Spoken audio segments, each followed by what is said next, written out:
Bismillahirrahmanirrahim. Assalamualaikum warahmatullahi wabarakatuh. Syukur Alhamdulillah kita bisa berjumpa lagi di channel ini. Salawat dan salam selalu dan tetap tercurahkan kepada junjungan kita Nabi besar Muhammad sallallahu alaihi wasallam.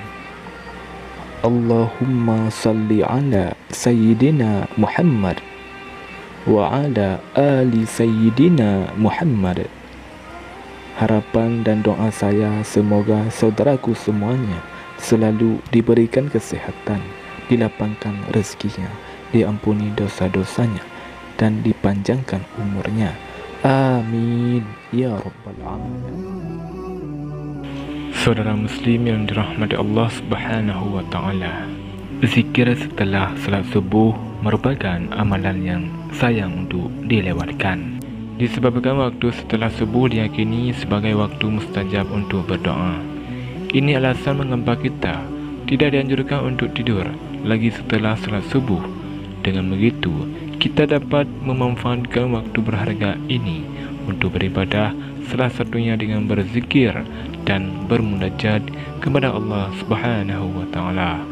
Zikir juga termasuk amalan yang dicintai Allah serta dianjurkan oleh Rasulullah sallallahu alaihi wasallam.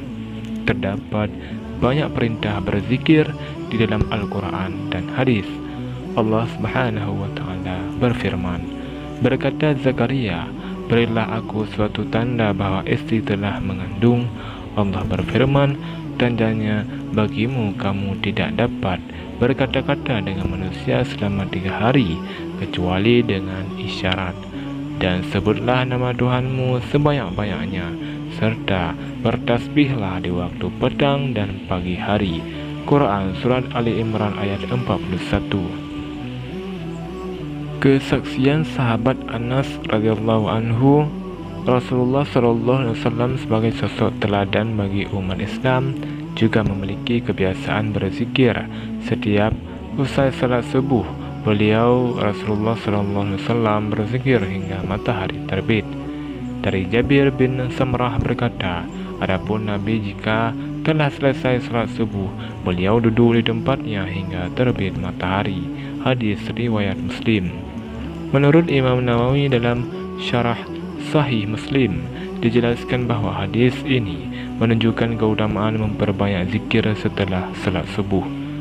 Bahwa Rasulullah SAW pernah mengatakan, barang siapa yang salat subuh berjamaah kemudian duduk berzikir hingga matahari terbit, kemudian salat 2 rakaat salat duha, maka baginya pahala seperti pahala haji dan umrah sempurna. Rasulullah SAW tidak menjelaskan spesifikasi bentuk zikir dalam hadis tersebut. Sementara dalam beberapa riwayat, Nabi SAW menyebutkan setidaknya terdapat 3 keutamaan bagi seseorang yang memperbanyak zikir setelah salat subuh. Adapun keutamaan zikir setelah salat subuh, yang pertama, pahala seperti haji dan umrah. Barang siapa yang salat subuh berjamaah kemudian duduk berzikir hingga matahari terbit, kemudian salat 2 rakaat, maka baginya pahala seperti pahala haji dan umrah sempurna. Hadis riwayat Tirmizi. Yang kedua, diampuni dosa-dosanya. Barang siapa yang tetap duduk setelah salat subuh hingga salat 2 rakaat salat duha, tidak berkata kecuali hal baik, maka akan diampuni dosa-dosanya sekalipun lebih banyak dari buih di lautan. Hadis riwayat Ahmad dan Abu Daud. Yang ketiga, tubuh tidak tersentuh api neraka. Rasulullah SAW bersabda, barang siapa yang salat fajar kemudian berzikir hingga terbit matahari, maka api neraka tidak akan menyentuh kulit orang tersebut selamanya. Hadis riwayat Baihaqi. Begitu banyak zikir yang dilakukan setelah salat subuh. Selain dari penjelasan ini, salat subuh memang memiliki keistimewaan yang luar biasa karena waktu subuh adalah waktu yang sulit bagi kebanyakan orang untuk bangun dari tidurnya. Inilah mengapa Allah memberikan pahala yang luar biasa bagi orang-orang yang salat subuh dan berzikir setelahnya. Bahkan dosa sebanyak buih di lautan pun akan diampuni oleh Allah Subhanahu wa taala. Demikianlah yang dapat saya bagikan pada video kali ini. Semoga bermanfaat bagi kita semua. Wallahu a'lam bishawab.